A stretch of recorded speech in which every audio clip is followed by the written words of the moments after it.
어떤 멋진 신사가 아침에 카페에 들어와서 모닝커피를 한 잔 마시면서 무심코 신문에 난 일면 톱 기사를 보았습니다. 그런데 그곳에 알프레드 노벨 사망하다 헤드라인이 눈에 띄었습니다. 그리고 죽은 사람에 대해서 양력이 소개되었습니다. 알프레드 노벨 1833년 스웨덴 스톡홀름 출생, 1850년 미국에 유학하여 기계공학을 전공하고 1863년에 뇌관 및 나이트 글리세림을 이용해서 다이너마이트를 발명하다. 그는 이것을 통해서 막대한 거부가 되었다. 이 남자는 깜짝 놀랐어요. 자기가 알프레드 노벨이었거든요. 사실은 자기 동생 루드비그가 죽었는데 기자가 오해를 해서 자기가 죽은 것으로 생각하고 기사를 썼던 거예요. 자신이 죽었다는 기사를 읽은 노벨은 더 충격을 받은 것은 자신에 대한 평가였습니다. 다이너마이트 왕, 그는 죽음의 상인이었다. 그는 사람들을 더 많이 빨리 죽이는 방법을 개발해서 큰 부자가 된 인물이다. 그러나 그도 결국 죽었다. 노벨은 다이너마이트를 개발해서 세계 평화를 위해 쓰려고 했어요. 그런데 그런 자기의 의도와는 달리 세상의 평가는 죽음과 파멸을 가져온 사람으로 인식이 되었던 것입니다. 그래서 그는 고민을 하다가 이런 결정을 내립니다. 내가 정말 이대로 죽었다면 이 기사가 사실이 아닌가? 그럼 앞으로 남은 시간은 내 사망 기사를 다시 고쳐 써야겠다. 그래서 다이너마이트로 번 많은 돈들을 이제 생명과 평화를 위해서 사용하자. 파괴와 죽음을 가져온 사람이 아니라 생명과 평화를 가져온 사람이 되자, 그렇게 결심을 하고 모든 재산을 정리해서 노벨상을 제정을 합니다. 사랑하는 성도 여러분, 어떻습니까? 만일 저와 여러분이 오늘 이 세상을 떠난다면 저와 여러분을 사람들은 어떻게 평가를 할까요? 와우, 그 사람 정말 부자로 살았었어. 그 사람 참 머리가 좋아서 좋은 대학 다니고 스펙이 참 좋은 사람이었지. 그 사람 참 멋진 직장을 다녔었지. 그 사람 참 부동산이 많았었어. 그 사람 좋은 일을 많이 했던 사람이야. 그 사람은 한국에 위대한 업적을 남겼어. 그는 이 땅에 기념비적인 위대한 업적을 남겼어. 그런 평가를 받았다고 합시다. 그러나 세월이 가면 사람들은 여러분을 기억조차도 못할 것입니다. 한 시대가 가고 또 한 시대가 도래하고 여러분, 내가 난 자식의 후손들도 나를 기억하지 못할 것입니다.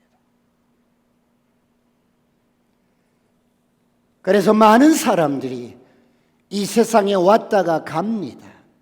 그런데 오고 오는 세대 속에 사람들은 저와 여러분을 잊어버립니다. 생각조차도 못합니다. 그런데 우리 하나님은 저와 여러분을 기억하실 것입니다. 할렐루야. 왜 그렇습니까? 주여, 주는 대대에 우리의 거처가 되셨나이다. 아파트가 우리의 거처가 아니고 하나님을 거처로 삼고 살기 때문입니다. 그러므로 모든 만물이 주께로부터 왔다가 주께로 돌아갑니다. 그런가 하면 하나님께서는 우리를 지명하여 부르셨기 때문입니다. 할렐루야. 그러므로 이사야서 43장 1절은 이렇게 말씀합니다. 다 같이 합독합니다. 시작. 야곱아, 너를 창조하신 여호와께서 지금 말씀하시느니라. 이스라엘아, 너를 지으신 이가 말씀하시느니라. 너는 두려워하지 말라. 내가 너를 구속하였고 내가 너를 지명하여 불렀나니 너는 내 것이라. 영철아, 너를 창조하신 여호와께서 지금 말씀하시느니라. 영철아 너를 지으신 이가 지금 말씀하시느니라. 너 두려워하지 마라. 내가 너를 구속하였고 내가 너를 지명하여 불렀나니 너는 내 것이라. 할렐루야. 너는 내 것이라. 사랑하는 성도 여러분, 하나님은 우리를 늘 기억하십니다. 왜 그렇습니까? 저와 여러분이 하나님의 것이기 때문에. 우리는 하나님의 것이기 때문에. 우리의 생명은 하나님의 것입니다. 내가 스스로 만들어져서 이 땅에 오지 않았고 내가 가는 날도 내가 원해서 갈 수 없는 것이 인생입니다. 우리를 이 땅에 보내신 이가 하나님이요 불러가시는 이가 하나님이십니다. 그러므로 우리 인생은 하나님의 것입니다. 그러므로 저와 여러분은 세상 사람들의 평판보다는 나를 이 땅에 보내주신 하나님의 평가가 중요합니다. 사랑하는 성도 여러분, 우리가 하나님 앞에 섰을 때 하나님께서 우리에게 한 가지를 물어보신다면 하나님께서 우리에게 무엇을 물어보실까요? 너는 일생 동안 사랑의 법을 배웠느냐? 영철아, 너는 사랑의 법을 배웠느냐? 너는 사랑의 법을 배웠느냐? 사랑하는 성도 여러분, 하나님의 사랑은 십자가에서 확증되셨습니다. 할렐루야. 우리가 아직 죄인 되었을 때 하나님께서 십자가의 죽으심으로 우리에 대한 당신의 사랑을 확증하셨어요. 할렐루야. 하나님은 우리에게 당신의 모든 것을 주셨어요. 당신의 권세와 당신의 능력과 당신의 생명과 당신의 이름을 주셨어요. 그러므로 선포합니다.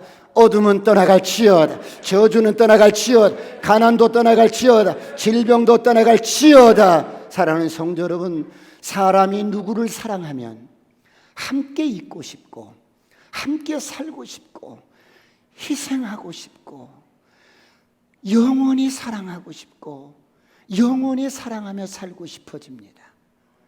여러분, 하나님도 마찬가지예요.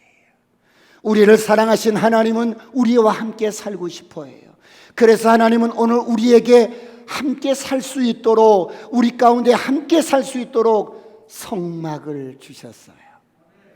그러므로 성막은 하나님께서 거하시는 하나님의 집이요 하나님의 장막입니다. 하나님은 이곳에서 죄인을 만나주시고 하나님은 이곳에서 허물 많은 인생을 만나주셔요. 하나님은 이곳에서 우리와 교제하고 싶어해요. 하나님은 이곳에서 소망 없는 인생을 만나주십니다. 하나님이 이곳에서 여러분 소망 없는 인생을 만나면, 어떤 인생을 만날지라도 하나님을 만나면 인생의 운명이 바뀌어집니다. 꿈 같은 일들이 일어납니다.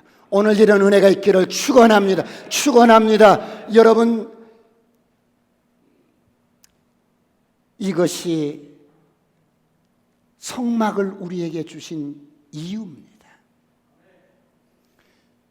그런데 많은 사람들은 하나님의 사랑을 경험하지만 그 사랑을 잘 유지하지 못합니다.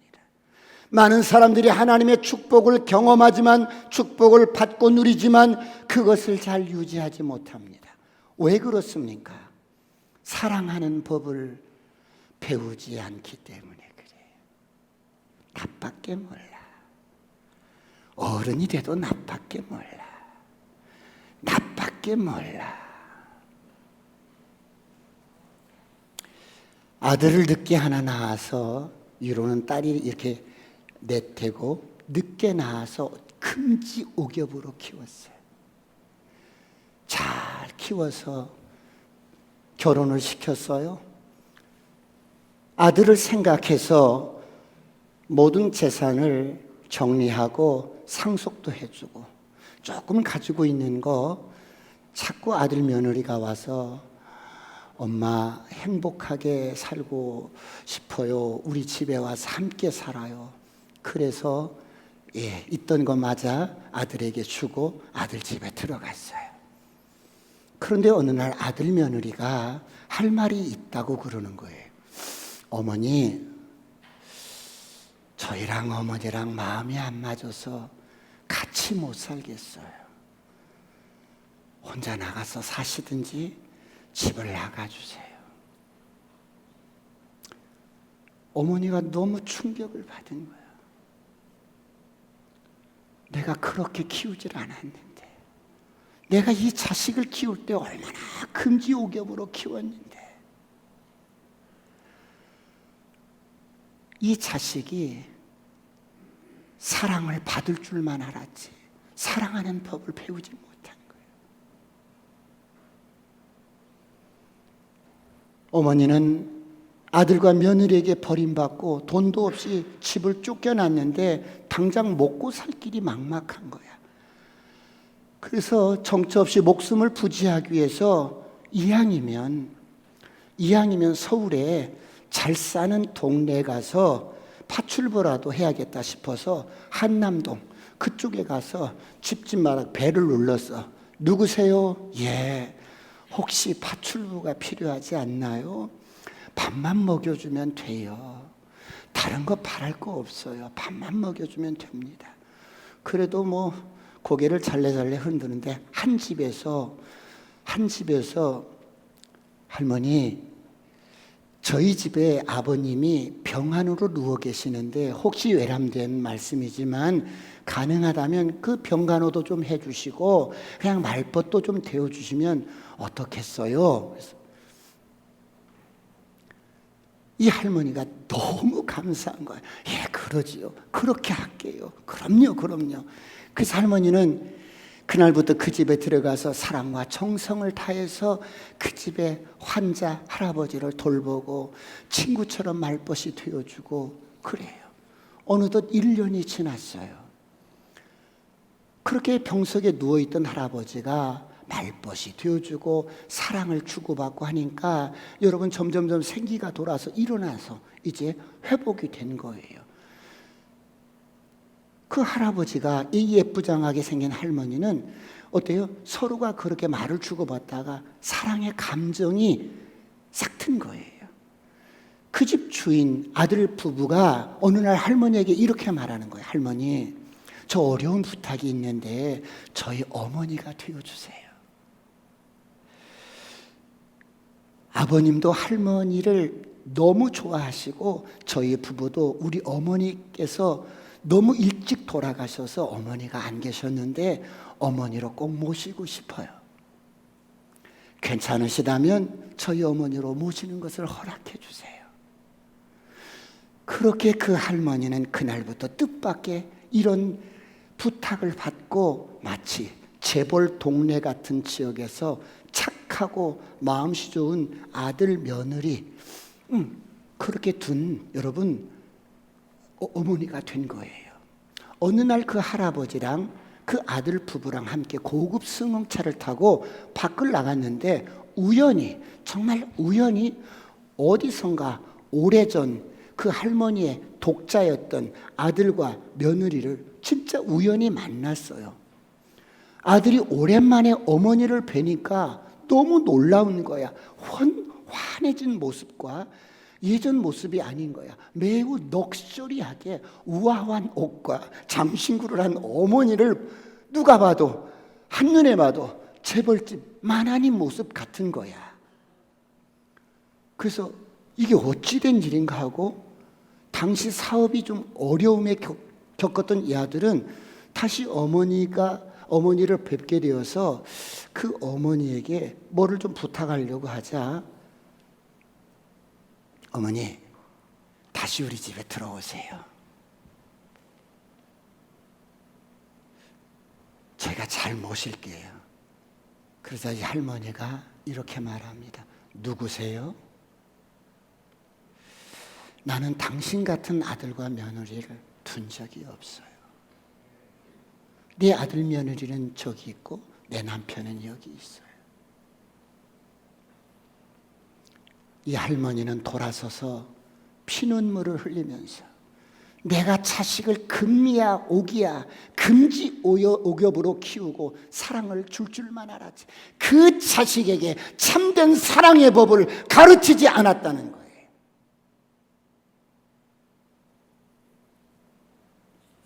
실제로 있었던 일입니다. 사랑하는 성도 여러분, 오늘 사랑의 법을 잘 배우시길 축원합니다. 하나님을 뜨겁게 사랑하는 법을 배우시길 축원합니다. 사랑하는 성도 여러분, 오늘은 구약의 율법과 성막을 신약의 성경과 교회로 한번 생각해 보는 시간을 가질게요. 하나님께서는 그런 의미로서 오늘 우리에게 교회를 주셨어요. 오늘 본문을 보면 하나님께서 성소를 짓는 목적을 설명합니다. 8절을 다 같이 보시겠습니다. 8절 다 같이 시작. 내가 그들 중에 거할 성소를 그들이 나를 위하여 짓되 내가 그들 중에 거할 성소, 내가 그들 중에 거할 성소, 하나님이 우리 가운데 거하시기 위한 공간이라는 것입니다. 하나님은 당신의 백성을 돌보시고 그들과 함께 하시겠다는 하나님의 이 간절한 열망이 성소를 지으라고 합니다. 이것은 하나님이 우리와 함께하고 싶어서 하나님이 우리를 사랑하시는 사랑의 극치입니다. 그러므로 히브리어에서 사랑한다는 말은 내가 너와 함께한다, 내가 너와 함께하리라, 임마누엘이라는 말이 사랑이라는 단어예요. 이 사랑이 어떻게 실현됐습니까? 보이지 않는 하나님이 보이는 하나님으로 찾아오셔서 저와 여러분의 인간의 모든 죄와 허물을 십자가에서 담당하시고, 여러분 우리의 모든 죄가를 십자가에서 담당하시고, 우리가 죄인 되었을 때 하나님이 당신이 우리를 사랑하시는 그 사랑을 확증하셨어요. 이렇게 사랑한다, 내가 너와 함께하리라. 할렐루야. 이런 하나님의 사랑의 증거가 바로 성막이라는 거예요. 그렇다면 여러분, 왜 우리에게 여러분 이 성막이라는 증거가 필요합니까? 하나님의 사랑을 우리의 눈으로 보고 만지고 경험할 수 있도록 하나님은 우리에게 보이는 증거물로 성막을 지으라는 거예요.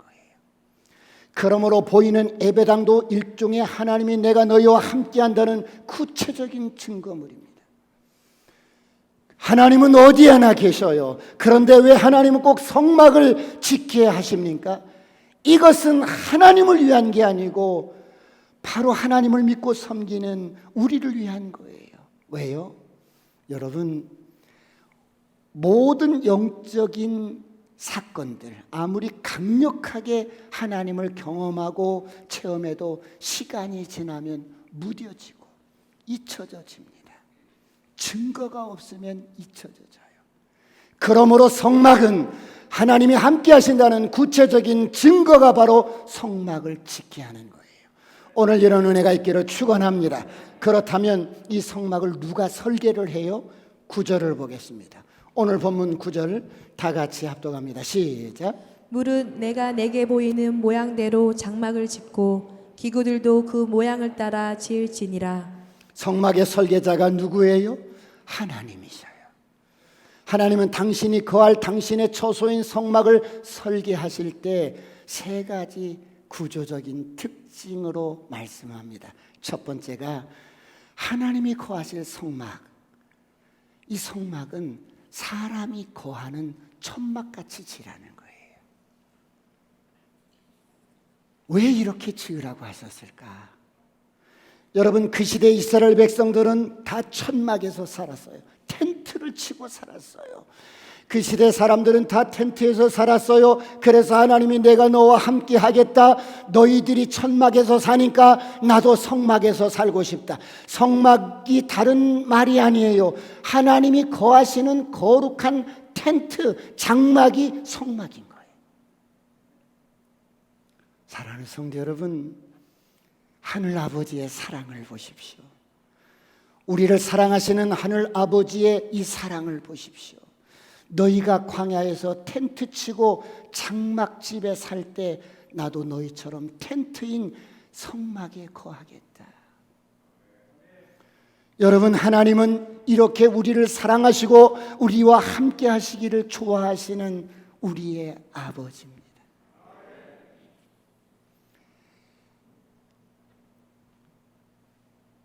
이제 이스라엘 백성들이 광야를 행진해서 가나안 땅에 들어갑니다.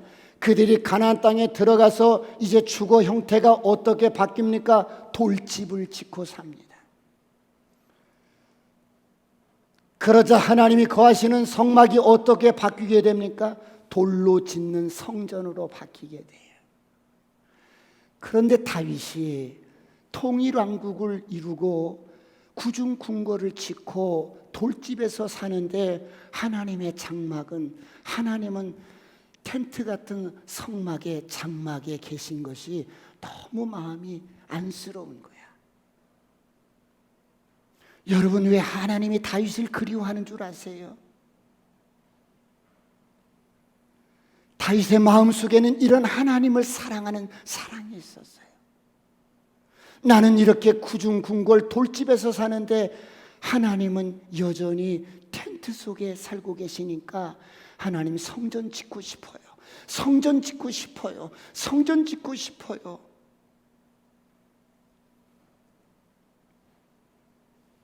그래서 하나님께서 다윗에게는 허락지 않았지만 솔로몬에게 성전을 허락하셔서 사람이 사는 주거지 모양과 똑같이 돌로 성전을 짓게 하시는 거예요. 너희들이 사는 집의 모양과 같게 지어라. 왜 이것이 이렇게 하나님이 말씀하셨어요? 내가 너희와 함께하고 싶어. 난 너희와 함께 살고 싶어. 두 번째 특징이 뭐예요? 성막을 지을 때 어떻게 지어요? 모든 백성들의 한가운데 성막을 짓게 해요. 이스라엘 백성들이 12지파입니다. 동서남북 여러분 3지파씩 정확하게 배치를 합니다. 그런데 성막의 제일 한가운데 성막이 위치하는데 백성들의 모든 장막집의 출입구를 성막을 향하여 출입구를 이렇게 4개 해요. 모든 백성들이 아침에 나가고 저녁에 들어올 때 반드시 그 출입구를 통해서 내 장막집을 들어오고 나갈 때 성막을 보는 거예요. 무엇을 의미합니까? 내가 너희들 가운데 함께 있어. 성전 중심으로 살아라. 할렐루야. 하나님 중심으로 살아라.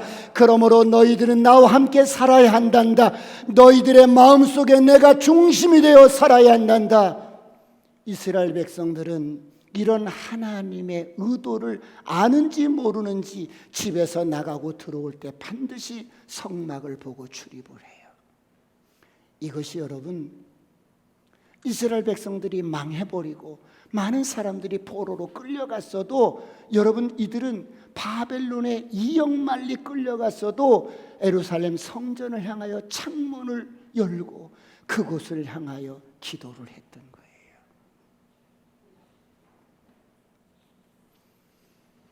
오늘 이런 은혜가 있기를 축원합니다. 세 번째 특징이 뭐예요? 하나님의 거하시는 성막은 크기가 그렇게 크지 않아요.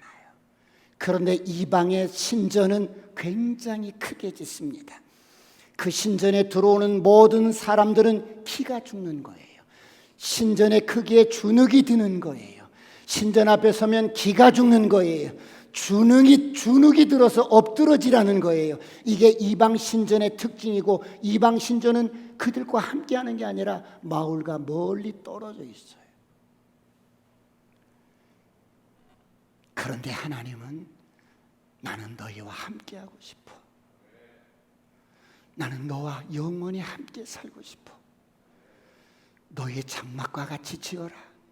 작고 단순하게 복잡하지 않게 성막 안에 필요한 기구만 그렇게 심플하게 그렇게 지어라. 사랑하는 성도 여러분, 우리 하나님이 이렇게 좋으신 아버지, 할렐루야, 이렇게 좋으신 아버지가 오늘 우리를 부르신 겁니다. 그렇다면 성막을 누가 지어요? 누가 하나님이 거하실 성막을 누가 지어요?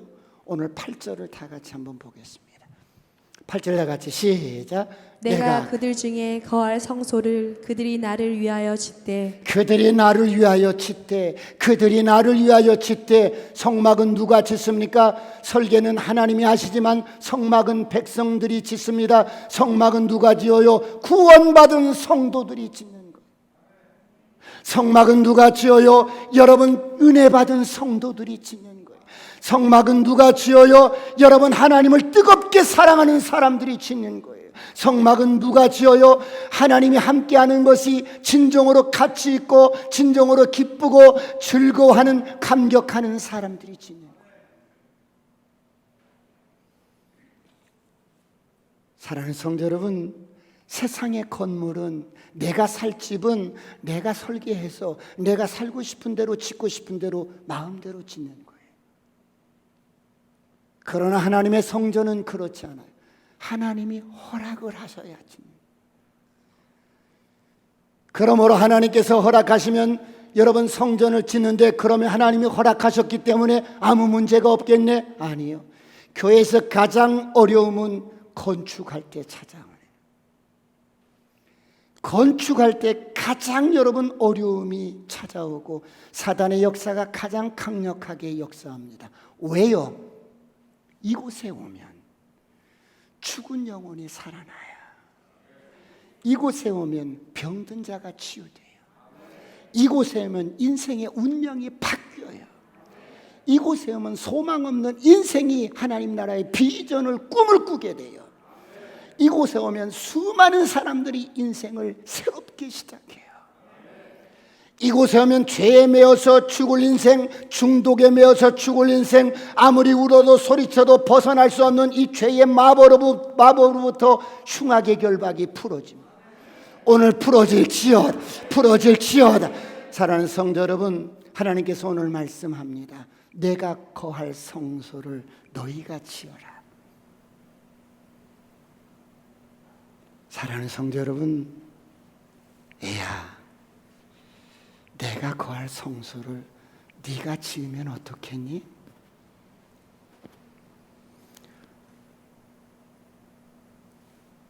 내가 거할 성소를 네가 지으면 어떻겠니?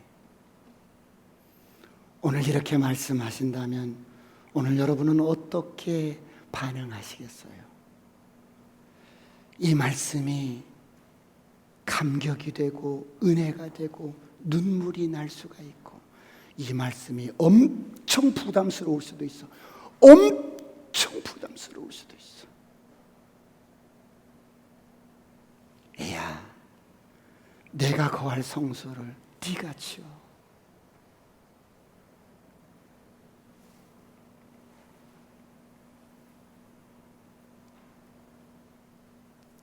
이 말씀이 부담이 되십니까?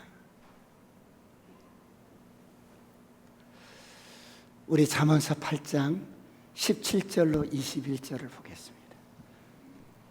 다 같이 합독할까요? 시작. 나를 사랑하는 자들이 나의 사랑을 입으며 나를 간절히 찾는 자가 나를 만날 것이니라. 부귀가 내게 있고 장구한 자물과 공의도 그러하니라. 그 열매는 금이나 정금보다 나으며 내 소득은 순금보다 나으니라. 나는 정의로운 길로 행하며 공의로운 길 가운데로 다니나니 이는 나를 사랑하는 자가 재물을 얻어서 그 곳간에 채우게 하려 함이니라. 하나님께는 부귀가 있고 장구한 재물도 있고 금도 은도 내 것이요, 우주를 창조하신 하나님께서 나를 사랑하는 자가 재물을 얻어서 그 곳간에 나를 사랑하는 자에게 팍팍 채워주리라. 할렐루야. 하나님을 사랑하는 법을 배우시길 축원합니다. 하나님을 뜨겁게 사랑하시는 법을 배우시길 축원합니다. 사랑하는 성도 여러분, 구원받은 성도가 광야를 이렇게 살아가면서 해야 할 가장 위대한 일이 뭐예요? 한 번뿐인 인생을 살아가면서 해야 할 가장 위대한 일은 그 하나님이 거할 성소를, 기회가 주어진다면 그 성소를 짓는 거예요. 그렇다면 여러분, 무엇을 가지고 성막을 지어요? 성막을 완성하려면 하나님이 설계를 하셨지만 백성들에게 내가 거할 성소를 지으라고 했는데 백성들에게 여러분 그들이 예물을 가지고 와야 지을 수 있을 거 아니겠어요? 그래서 오늘 본문에 보면 하나님께 드리는 예물에 세 가지 특징이 있어요. 오늘 2절을 다 같이 한번 보겠어요. 2절 다 같이. 오늘 2절 다 같이 시작.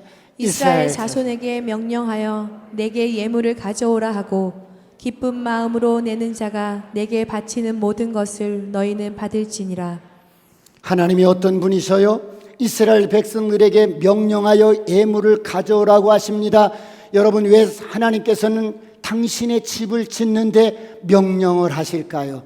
첫째로, 하나님이 주인이시기 때문에 그래요. 하나님은 만물의 주인이십니다. 하나님은 엄청나신 분이에요. 주인은 부탁하지 않아요. 하나님은 우리 인생의 주인이시고 내 생명의 주인이시고, 맞으시면 아멘. 내 물질의 주인이십니다. 하나님은 모든 만물의 주인이셔요. 그러므로 하나님은 주인으로서 제가 이 땅에 올 때 빈손으로 왔어요. 그리고 빈손으로 갈 터인데 저에게 주신 모든 것들을 하나님이 주신 선물이요 청지기로서 잘 관리하라는 거예요. 그래서 주인 되신 하나님이 필요하면 그 하나님의 역사에 동참하는 기쁨을 가지시기를 주의 이름으로 축원합니다. 하나님의 역사의 즐거움으로 동참하라는 것, 이것을 하나님께서는 당신을 사랑하는 법을 배울 수 있도록 우리에게 주신 배려예요.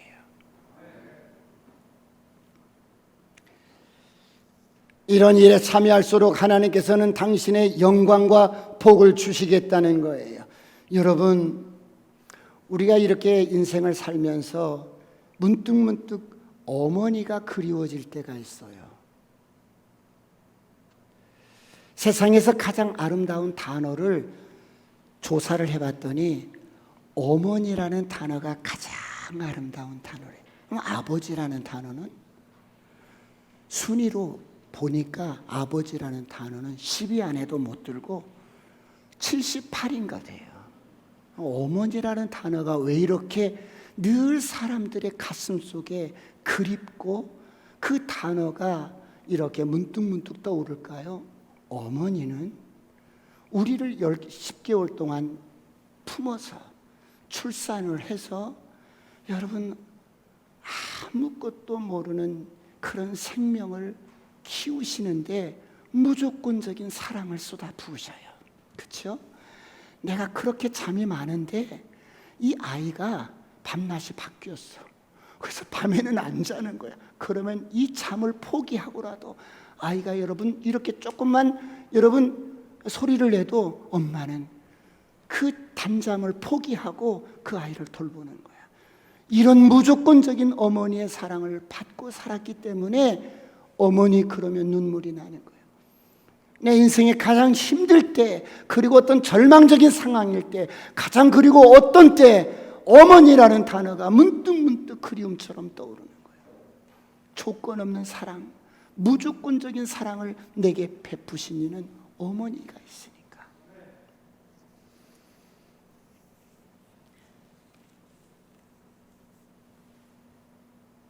여러분,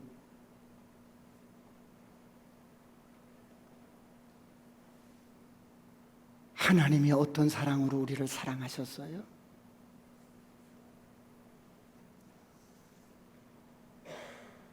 하나님 당신의 모든 것을 우리에게 주셨어요.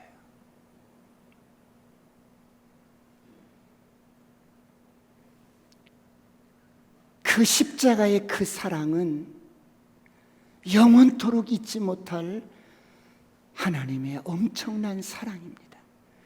그런데 그 십자가의 그 사랑, 우리가 여러분 십자가를 노래하지만 이 십자가의 그 사랑을 간과해버리고 하나의 관념으로 여기고 하나의 지식으로 여기기 때문에 우리 가슴에 그 사랑이 차오르지 않는 거야.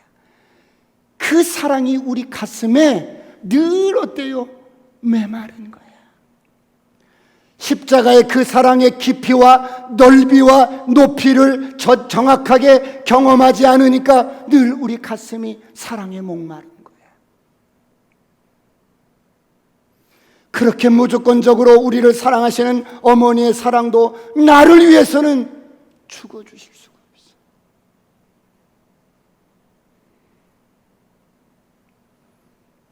그런데 십자가의 그 사랑은 늘 울어도 갚을 길이 없는 거예요.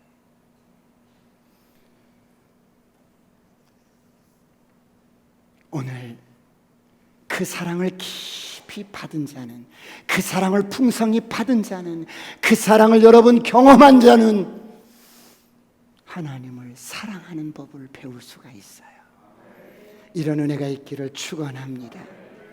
사랑하는 성도 여러분, 하나님은 전능하신 분입니다.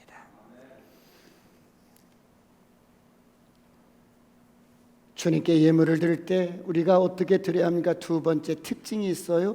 즐겁게 드리라는 거예요. 기쁜 마음으로 드리라는 거예요.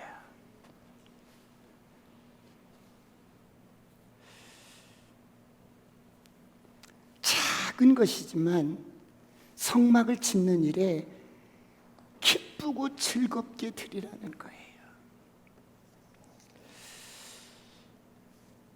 사랑하는 성도 여러분, 오늘 여러분은 어떻습니까? 무엇을 하나님께 드릴 때 진짜 기쁘고 즐거운 마음으로 드려보신 적이 있으세요? 작은 것일지라도 정말 기쁨으로 드리시길 축원합니다. 그래서 우리가 사랑하는 법을 배우는 겁니다.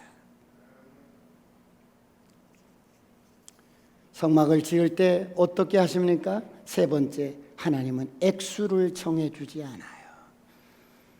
천석군이 만석군이 이 모든 땅들이 다 내 것일지라도 나에게 너 얼마 드려라 정해주시지 않아요. 왜요? 모든 인생이 섞여서 사는데 각각의 형편이 다 달라요. 각각의 형편과 사정이 다 다르기 때문에 좋으신 아버지께서 정해주시지 않아요. 그런데 여러분, 정해주시지 않았지만 하나님의 사랑을 깊이 경험하고 하나님의 은혜를 깊이 경험한 사람은 여러분 어때요? 진심으로 작은 것이지만 하나님 앞에 드릴 수가 있어요. 그래서 주님은 과부의 두 렙돈을 크게 보시는 거예요. 하나님의 사랑을 잘 배우시길 축원합니다. 참된 사랑은 희생으로 나타나게 돼 있어요. 여러분이 어떤 모양으로 사시든지 하나님의 사랑의 법을 배우고 실제로 하나님을 사랑하면서 살아가시길 축원합니다. 왜요? 우리가 빠르게나 늦게나 하나님 앞에 갔을 때 하나님께서 물으실 거예요. 애야, 너는 나를 사랑하는 법을 배웠느냐?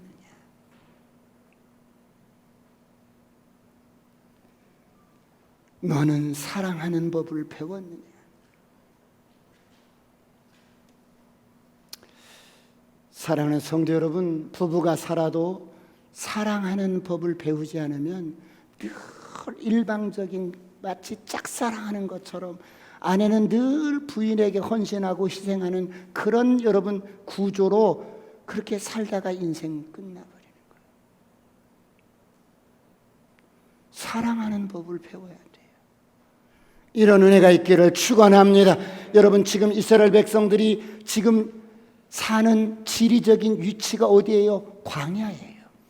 지금 광야에 살고 있어요. 이들은 일자리도 없어요. 소득도 없어요. 여러분, 먹거리도 없어서 하나님이 그날 만나를 내려주셔서 그거 먹고 사는 거예요. 그런데 하나님이 당신이 거할 성막을 지으라고 하는 거예요. 여러분, 이들은 노예로 살았던 자들이에요. 이들에게 무슨 소유가 있겠어요? 아무것도 없어요.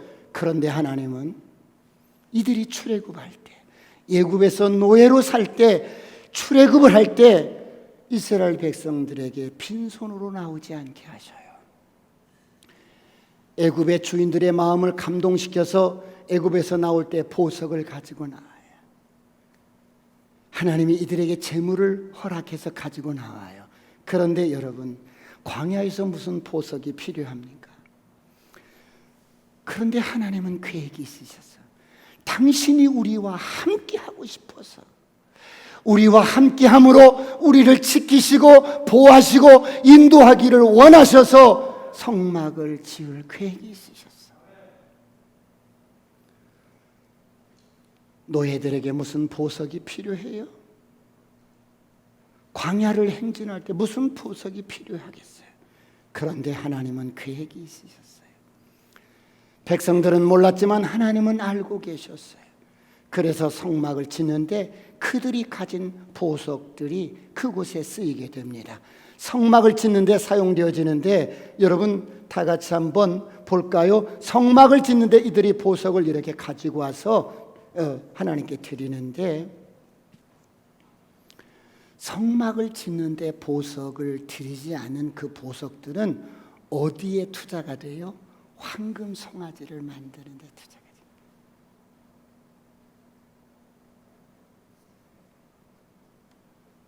하나님이 원하시는데 하나님께 드리지 않는 것이 어떻게 돼요?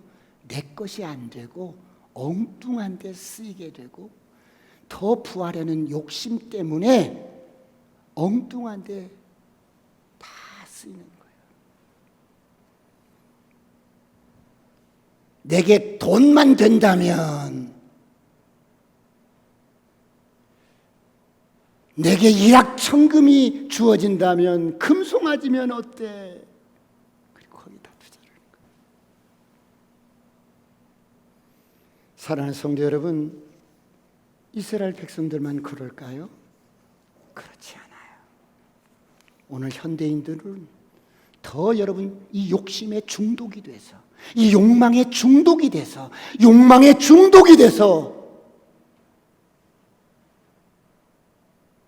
더 그래요.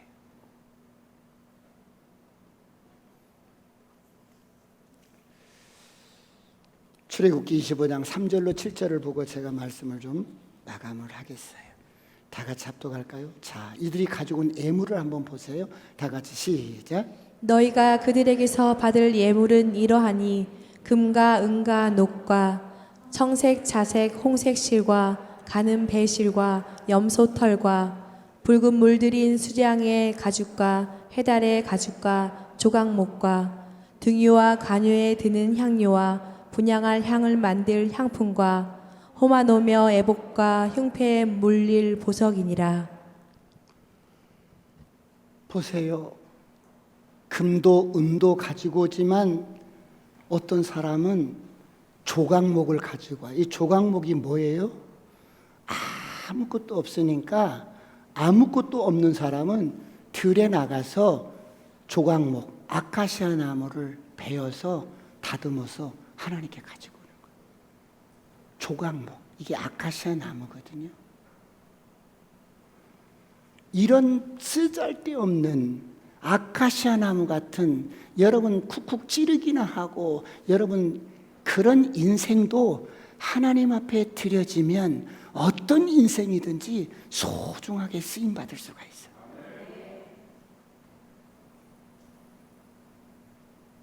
홍색실. 그래서 하나님은 액수를 정해주지 않고 예물을 드리는 것을 통하여 우리의 진심을 보시는 거예요. 하나님을 뜨겁게 사랑하시길 축원합니다. 저와 여러분의 기도 가운데 우리 교회 외장 공사를 잘 마쳤어요. 모든 성도님들이 기도와 물질로 동참해 주셔서 정말 아름답게 마무리가 되어졌어요. 여러분 들어오면서 캐노피를 보세요. 꼭 어디 궁전에 들어온 것 같은 느낌, 정말 하나님의 성전에 들어오는 느낌, 그런 느낌이 아니겠어요? 전에 교회가 우중충해서 동네 사람들이 걱정을 했는데, 이렇게 딱 외장 공사를 하고 나니까 동네 사람들이 이구동성으로 동네가 환해졌대. 사랑하는 성도 여러분, 벌써 가을이에요. 봄에 씨를 뿌린 사람은 가을이 되면 기대를 하는 거예요. 풍성하게 거둘 것을 기대하는 거예요. 그러나 뿌리지 않은 사람은, 심지 않은 사람은, 여러분, 내가 천석군이 만석군이가 돼도 심지 않고 뿌리지 않으면 거둘 게 없어요. 여러분, 우리 인생도 마찬가지예요. 한 번으로 왔다 가는 인생인데, 여러분, 밭이 보일 때마다 부지런히 심고 뿌리는 저와 여러분이 되시길 축원합니다. 그러면 30배, 60배, 100배로 하나님이 안겨주실 줄 믿습니다. 난 할 거야. 난 하리라. 한 번뿐인 인생, 육체를 위해서 심는 자는 육체로부터 썩어질 것을 거두고 성령을 위해서 심는 자는 성령으로부터 영생을 거두리라.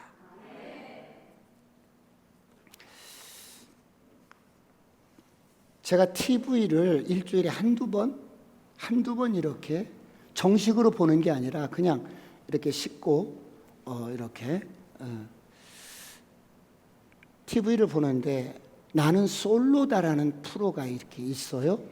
그런데 스펙 좋고 학력 좋고 뭐 인물도 괜찮고 능력이 있고, 그런데 결혼하지 못한 솔로 남녀들이 나와서 4박 5일 동안 합숙하면서 이렇게 서로가 대화도 나눠보고 교제해보면서 코드가 맞는 사람, 또 마음에 드는 사람을 마지막 날에 선택을 하는 거예요.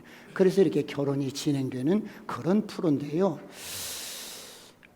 지난번에 거기서 이렇게 이름을 지어줘요. 광수, 뭐 옥순이, 영숙이 이렇게 이름을 지어줘요. 이렇게 임의대로. 근데 광수라는 남자애가 의사예요. 굉장히 직업군이 괜찮죠. 정신과 전문의예요. 그런데 이 의사라는 이 광수라는 남자를 두 여성이 좋아하는 거예요. 옥순이하고 영숙이라는 두 여성이 좋아하는데 따로따로 만나서 이 두 여성이 다 고백을 했어. 난 당신을 선택할 거고 당신을 좋아하고 이렇게 다 고백을 했는데, 이 강수라는 남자가 정신과 의사다 보니까 여성이 이렇게 고백을 하면 싫다고 하든지 좋다고 하든지 자기 마음을 보호해야 할 텐데 아무 소리 안 하는 거야. 아무 소리 않고 이렇게 말하는 거야. 마지막 날 우리가 누구를 선택하든 서로 존중해 주자. 선택을 존중해 주자. 이 옥순이한테도 그렇게 말을 하고 끝내고, 이 영숙이한테도 그렇게 말하고 끝내는 거예요. 이 영숙이는 자기가 선택되지 못할 거라는 거, 나는 광수 마음에 없는 그런 존재야. 광수가 나를 선택하지 않을 거라는 걸 알고 낙심도 되고 울기도 하고 그러는 거예요. 마지막 날이 되었어요. 마지막 날이 되었는데 다 여인들이 이렇게 서 있어. 남자가 가서 이제 마음에 드는 사람한테 이렇게 고백을 하는 거예요. 이 광수라는 애가 딱 걸어오더니 옥순이가 있고 영숙이가 있는데, 영숙이는 나는 광수가 선택하지 않을 거야. 나는 않을 거야. 그렇게 마음을 먹고 있는데 일정도, 그러니까 일정도, 혹시라도 일정도 그런 선택할 수 일이라는 마음 정도 있었어. 근데 이 강수라는 애가 오더니 그 영숙이라는 애한테 고백을 하는 거야. 나는 당신을 선택하겠다고. 그러니까 이 영숙이라는 이 여성이 막 우는 거야. 막 우는 거야. 난 막 우는데 여러분 무슨 생각이 드냐면,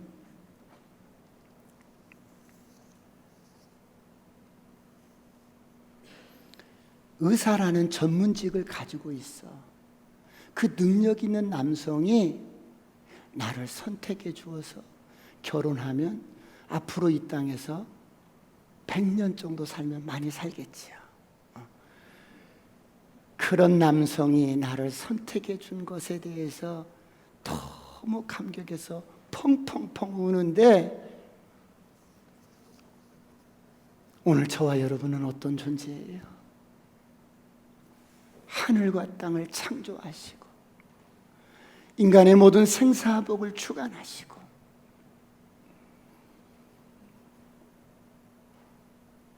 모든 능력을 가지신 예수님이 오늘 우리에게 다가와서 내 이름을 불러주면서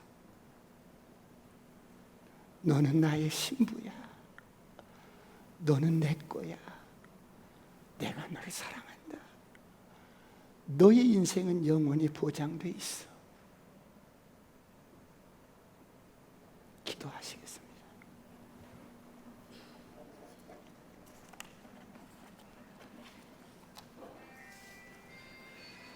하나님, 이 땅에 좀 능력이 있어 보이고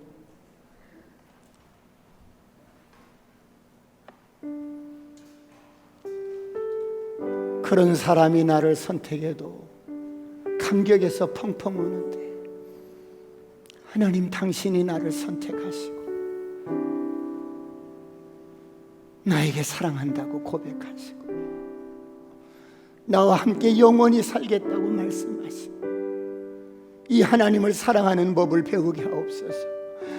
나밖에 모르고 내 가족밖에 모르는 그런 우리의 이기적인 사랑이 아니라 하나님을 사랑하는 법을 배우게 하옵소서.